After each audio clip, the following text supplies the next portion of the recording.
우리는 약한 것을 참지 못합니다. 견디지 못합니다. 조금만 부족해도 불안해합니다. 조금만 뒤처져도 스스로를 실패자로 여깁니다. 솔직히 약육강식이라는 것은 동물의 세계에만 적용되는 줄 알았습니다. 그러나 우리의 세계도 아주 동일하죠. 그래서 사람들은 강함을 동경합니다. 그 강함을 얻기 위해서 노력하는 삶을 또한 살아가죠. 예를 들어 보겠습니다. 자본주의 사회에서는 무엇이 강함입니까? 당연히 돈입니다. 돈으로 모든 것을 할 수 있다라고 하는 말은 아닙니다. 그러나 많은 것을 할 수는 있습니다. 그렇게 많이 갖고 싶은 것이 우리입니다. 그죠? 여러분 부자 되세요.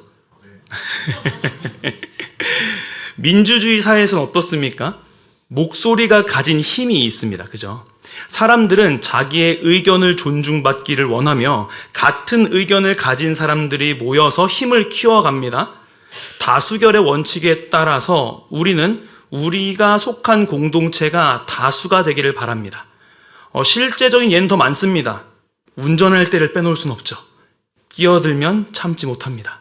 비상 깜빡이라도 키면 다행인데 안 키면 무시당했다고 느껴집니다. 아니 실제로 잘못했다면 죄송합니다라고 한마디만 하면 끝나지 않습니까? 근데 이상하게도 그게 안 되죠. 직장에서는 또한 어떻습니까? 성과가 곧 힘입니다. 인정받기 위해서는 끊임없이 자기 자신을 증명해 나아가야 합니다. 맡은 프로젝트를 성공적으로 끝 마쳐야 합니다. 더 유능해져야 하고 뒤처지면 안 되며 꼭 승진해야만 합니다. 인간관계에서는 또한 어떻습니까? 그게 가정이든 연인이든 누구든지 간에 우리는 그 관계에서 주도권을 잡으려고 합니다. 얘는 얼마든지 찾아볼 수 있습니다.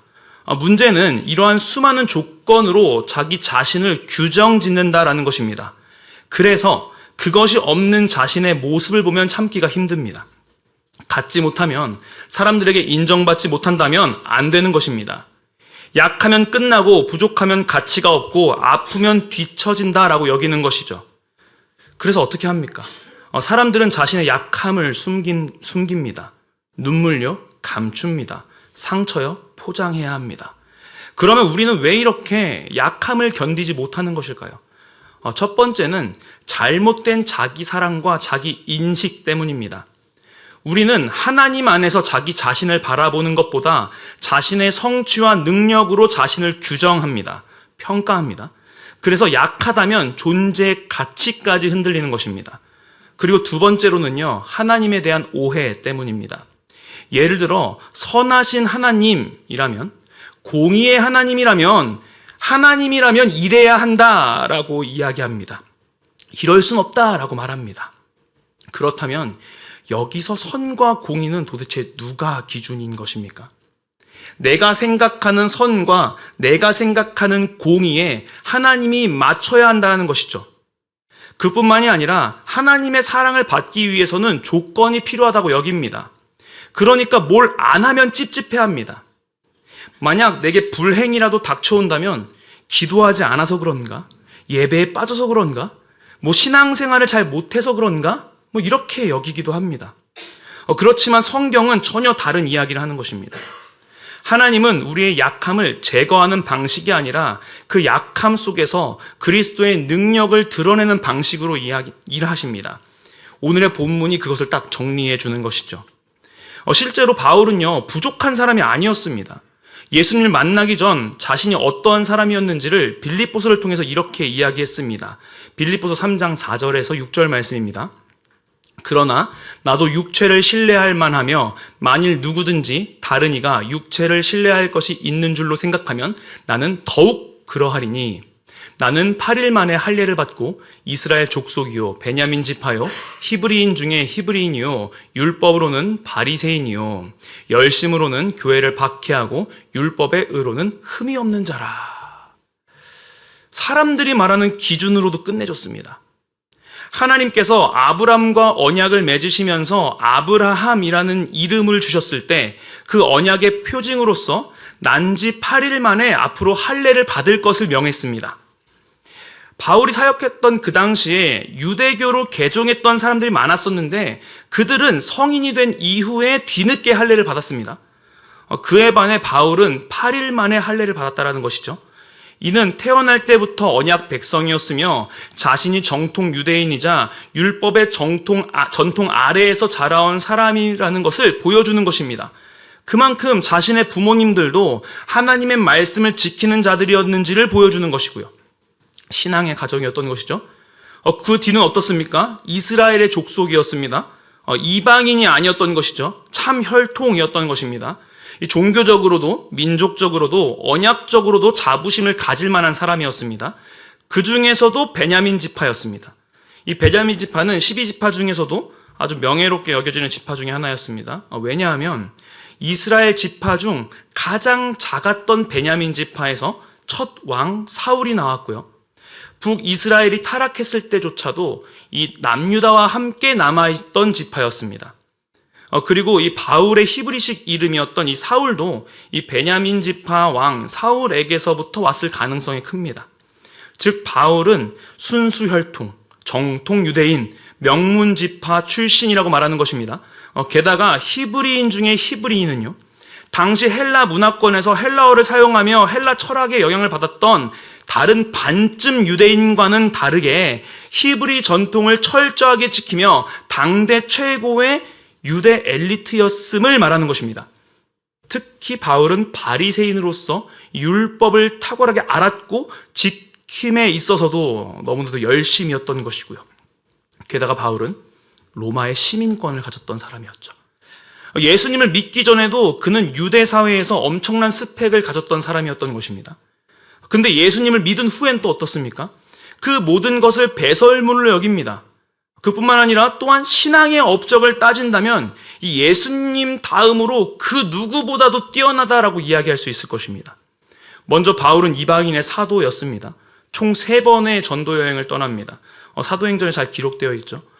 바울로 인하여서 수많은 사람들이 복음을 듣고 주님께 돌아오게 됩니다. 여러 교회를 세우고요. 그뿐만이 아닙니다. 성령님의 임재 안에서 총 13편의 바울 서신을 작성합니다. 그리고 이 서신은 단순한 편지가 아니라 우리에게 지금 신약 성경으로 남겨져 있습니다. 예수님을 만나기 전이나 후나 어느 누구와도 비교해도 사실 밀리지 않습니다. 영성도, 지성도, 학식도, 사역도 사실 압도적입니다. 이랬던 바울에게도 이해하지 못하던 한 가지가 있었습니다. 바로 오늘 본문에서 말하는 육체의 가시였습니다. 7절입니다. 여러 계시를 받은 것이 지극히 크므로 너무 자만하지 않게 하시려고 내 육체의 가시 곧 사탄의 사자를 주셨으니 이는 나를 쳐서 너무 자만하지 않게 하려 하심이라. 아멘. 이 육체의 가시가 무엇을 의미하는지는 정확히 알 수 없습니다. 학자들 사이에서도 여러 가지 의견이 있어요. 간질이나 만성 질환이다라고 하는 의견도 있고요. 사람들의 끊임없는 핍박이다라고 말하는 해설도 있습니다. 그런데 그것이 무엇이든 지금 바울은 그 육체의 가시를 허락하신 목적을 인식하고 있었습니다. 그냥 아무런 의미 없는 아픔이라고 생각하진 않았던 것입니다. 7절에서 나와 있듯이 여러 계시를 받은 것이 지극히 크므로 자만하지 않게 하시려고 주어졌다라고 생각합니다. 그런데 우리도 이렇게 여길 때가 있습니다. 아픔을 경험하거나 우리가 계획하지 않았던 순간들, 그리고 어쩌면 우리 마음을 아프게 만드는 그 모든 것을 바라볼 때, 하나님께서 좀 더 잘 살라고 하시나 보다. 요즘 예배를 제대로 못 드렸더니 하나님이 한 대 때리시나 봅니다. 이렇게 말이죠. 그러나 이어지는 바울의 고백을 보면 우리가 생각하는 것과는 다르게 죄에 대한 징벌로서의 가시를 의미하지 않는다라는 것을 알 수 있습니다. 조금 뒤에 나누도록 하고요. 그 가시가 무엇이든지 간에 무척이나 괴로웠던 것 하나는 분명한 것 같습니다. 그러다 보니 이 육체의 가시를 사탄의 사자라고까지 표현하는 것이죠. 그래서 바울은 3번 주께 간구합니다. 성경에서 이 숫자 3은요, 횟수 이상으로 이 완전함과 충분함의 뜻을 가지고 있습니다. 즉 3번 주님께 간구했다라는 것은 그만큼 온 마음으로 간절하게 하나님께 매달렸다라는 의미입니다. 그렇지만 하나님께서는 그 가시를 제거하지 않으셨죠. 그리고 오히려 이렇게 말씀하셨습니다. 고린도후서 12장 9절 말씀입니다. 나에게 이르시기를 내 은혜가 내게 족하도다. 이는 내 능력이 약한 데서 온전하여짐이라 하신지라. 아멘. 하나님의 은혜가 이미 충분하다라는 말씀입니다. 처음 이 말씀은 저에게 크게 와닿지 않았습니다. 뭔가 이런 느낌이었거든요. 이미 많은 것을 내가 해줬잖아. 뭐가 더 필요하다라는 거야. 그 정도는 감내해야지, 안 그래? 실제로 바울에게 정말 많은 것을 부어주신 하나님이셨습니다. 예수님의 공생의 시절을 함께하지 않았지만 다메섹 도상에서 직접 만나주셨죠. 사도로서의 권위를 허락하셨습니다. 예수님께서 행하셨던 그 치유와 축기 사역도 행하게 됩니다. 옥에 갇혀 있을 때도 하나님께서 직접 꺼내주시기도 하셨고요. 그렇다면 이렇게 많은 것들을 해주셨으니 더 이상 다른 것을 구하지 말라거나 고통쯤은 감내해라, 이런 뜻일까요? 아닙니다. 제가 이런 생각이 들었던 것은 앞서 언급했던 것처럼 우리가 처한 삶을 죄에 대한 형벌로서, 징벌로서의 가시로 바라보기 때문입니다. 그러다 보니 우리의 시선은 내 은혜가 내게 족하다에서 머무르면서 도대체 은혜가 아닌 것과 같은 현 시점에 물음표를 던지는 것입니다. 그러나 하나님께서는 분명 이는 내 능력이 약한 데서 온전하여짐이라 라고까지 말씀하십니다. 즉 말씀은 세상이 말하는 원리와는 분명히 다르게 반대로 역사한다는 것이죠. 세상은 강함을 이야기합니다. 능력이 있어야 가치가 있다고 말합니다. 부족함을 어떻게든 제거하든 더 나은 것을 채워야 한다라고 말합니다. 그러나 하나님께서는 약함 속에서 하나님의 능력을 보이시는 분이십니다. 바울은 이것을 알았기에 앞선 고린도전서 1장에서 이렇게 기록한 것입니다. 1장 27절에서 29절까지의 말씀입니다.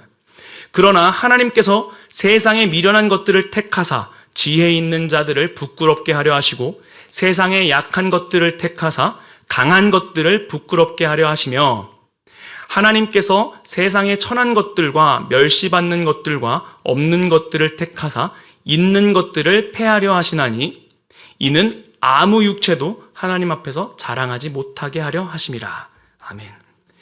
바울은요, 하나님에 대한 올바른 이해가 있었습니다. 하나님의 뜻과 하나님께서 일하시는 방법을 잘 알았던 것입니다. 그리고 이 바울의 고백은 성경의 한 이야기로 사실 종결됩니다. 바로 예수님이죠. 100% 하나님이셨던 하나님께서 100% 인간으로서 이 땅을 살아가신 일, 그리고 십자가를 통해서 약한 데서 온전하여진다라는 말씀을 최종적으로 이루신 것입니다. 인간은 전혀 반항할 수도 이길 수도 없는 이 죽음이라는 것을 통해 오히려 죄의 해결, 대속이라는 말도 안 되는 은혜를 이루신 것이죠. 이렇게 낮아지심 뒤에 높아지심이 있었던 것입니다. 이게 바로 하나님의 방법, 하나님의 은혜였던 것입니다. 바울은 그것을 너무 깊게 알았던 것입니다. 그러니까 내 은혜가 내게 족하다라는 하나님의 말씀에 9절처럼 이야기하죠. 그러므로 도리어 크게 기뻐함으로 나의 여러 약한 것들에 대하여 자랑하리니 이는 그리스도의 능력이 내게 머물게 하려 함이라. 아멘. 이렇게 고백할 수 있던 것입니다. 그렇지만 우리는 몰라도 너무 모릅니다. 하나님에 대해서도 모르고 우리 자신에 대해서도 모릅니다. 그래서 우리는 잘못된 자기 사랑, 자기 인식으로 살아갑니다. 하나님의 형상으로 창조되었다라는 것, 그 하나가 우리의 참된 가치를 말해주지만 그것은 별로 와닿지 않는 이야기인 것입니다. 학벌, 외모, 재산, 성취, 영향력, 인정, 건강, 인간관계 등 이런 것들이 곧 나 자신이 되었습니다. 돈을 잃으면 가치가 무너진 것 같습니다. 건강을 잃으면 존재가 끝난 것만 같습니다. 관계를 잃으면 삶 전체가 무너진 것 같이 느껴집니다. 이것이 잘못된 자기 사랑입니다. 여기서 말하는 자기 사랑은 건강한 자기 돌봄을 말하는 것이 아니라 하나님보다 자기 자신을 더 중심에 두는 것을 말하는 것입니다. 즉 하나님보다 내 만족, 내 안전, 나를 더 사랑하는 것입니다. 그래서 우리는 하나님의 평안보다 내 평안을 더 원합니다. 하나님이 주시는 깊은 평안보다 내가 불편하지 않은 상태를 더 원합니다. 하나님이 나를 어디로 이끌어 가시는가 보다 내가 지금 편한가가 더 중요하게 여겨지는 것이죠. 그런 것들이 없으면, 그런 것들이 흔들리면 나라는 존재 자체가 무너지는 것입니다. 그래서 왜 이런 가시를 나에게 허락하셨는가에 집중하게 되는 것이죠. 그러다 보니 하나님에 대해서 자연스럽게 오해하게 됩니다. 앞서 던진 주제를 살펴보면요, 바로 선과 공이요. 중고등부 아이들과 하나님에 대한 이야기를 나눌 때 가장 많이 물어보는 것이 바로 이 영역입니다. 성경의 이야기 속에서도 누군가는 죽이는데 누군가는 살리시거든요. 똑같이 우상을 섬겼는데 하나님 앞에서 진실되지 못했는데 다른 결과를 보여줍니다. 그러니 당연히 아이들의 물음은 하나님께서 불공정하신 거 아니에요? 선하신 하나님 맞아요? 라고 묻는 것입니다. 사실 이 영역, 즉 선하신 하나님과 이 죄와 악의 공존을 말하는 이 신정론은요, 사실 우리가 쉽게 답할 수 있는 영역은 아닙니다.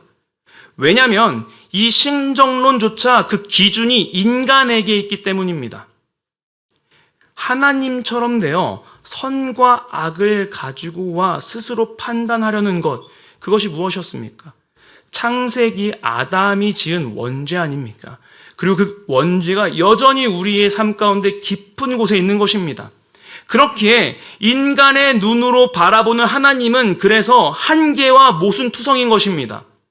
우리의 눈이 하나님을 제대로 볼 수 없는 한계와 모순 속에 있다라는 것을 인지하지 못하는 것입니다. 그렇기 때문에 그 눈으로 보는 하나님은, 그 하나님의 선은, 그 하나님의 공의는, 그 하나님의 섭리는 인정하지 못하게 되는 것입니다. 그리고 또한 하나님의 사랑을 인과율 정도로 치부해버립니다. 무언가를 해야 사랑받는다고 여깁니다. 반대로 못하면 사랑받지 못한다고 여깁니다. 그렇기에 하나님이 사랑하시면 삶에 불편함이 없어야 한다라고 말하는 것이고, 고난 속에 있다면 하나님이 나를 사랑하지 않는구나라고 여깁니다. 그러니까 육체의 가시가 저주처럼 느껴지는 것입니다. 그러나 하나님은 그런 하나님이 아니십니다.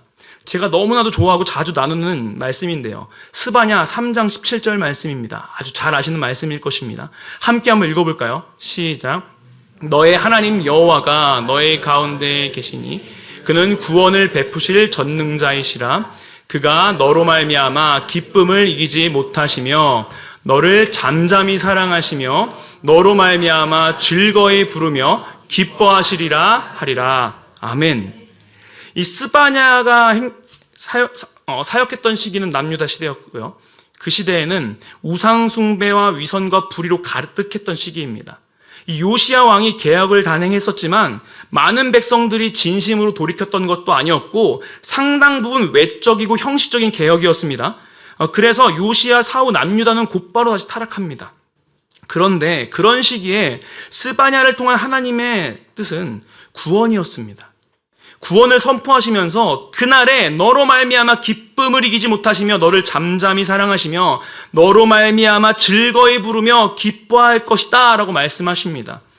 심지어 하나님은 멸망 앞에 있었던 북이스라엘 백성들을 향해서도 호세아를 통해서 이렇게 말씀하셨습니다. 호세아 11장 8절 말씀인데요, 에브라임이여 내가 어찌 너를 놓겠느냐, 이스라엘이여 내가 어찌 너를 버리겠느냐, 내가 어찌 너를 아드마같이 놓겠느냐, 어찌 너를 스보임같이 두겠느냐, 내 마음이 내 속에서 돌이키어 나의 긍휼이 온전히 불붙듯 하도다. 아멘. 이렇게 말씀하시는 것입니다. 이게 우리를 향한 하나님의 사랑인 것입니다. 욥도 그런 하나님을 제대로 보지 못하다가 보게 되니까 이런 고백을 하잖아요. 욥기 42장 5절 내가 주께 대하여 귀로 듣기만 하였사오나 이제는 눈으로 주를 배옵나이다.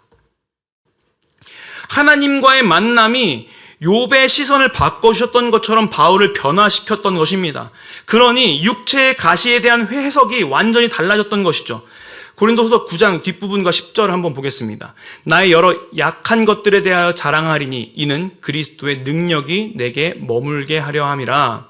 그러므로 내가 그리스도를 위하여 약한 것들과 능욕과 궁핍과 박해와 곤고를 기뻐하노니 이는 내가 약한 그때의 강함이라. 아멘. 더 이상 바울에게는 그 육체의 가시, 그 연약함이 단순한 고통이 아니었습니다. 저주로 인함도 아니었고 하나님께서 버렸다라는 것도 아니었고 하나님께서 떠나셨다라는 증거도 아니었습니다.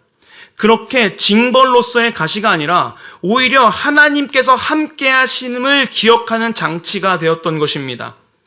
실제로 사람은요, 강할 때 하나님을 잊어버립니다. 내가 모든 것을 통제하고 여길 때, 모든 것을 통제할 수 있다고 여길 때 하나님을 의지하지 않게 됩니다.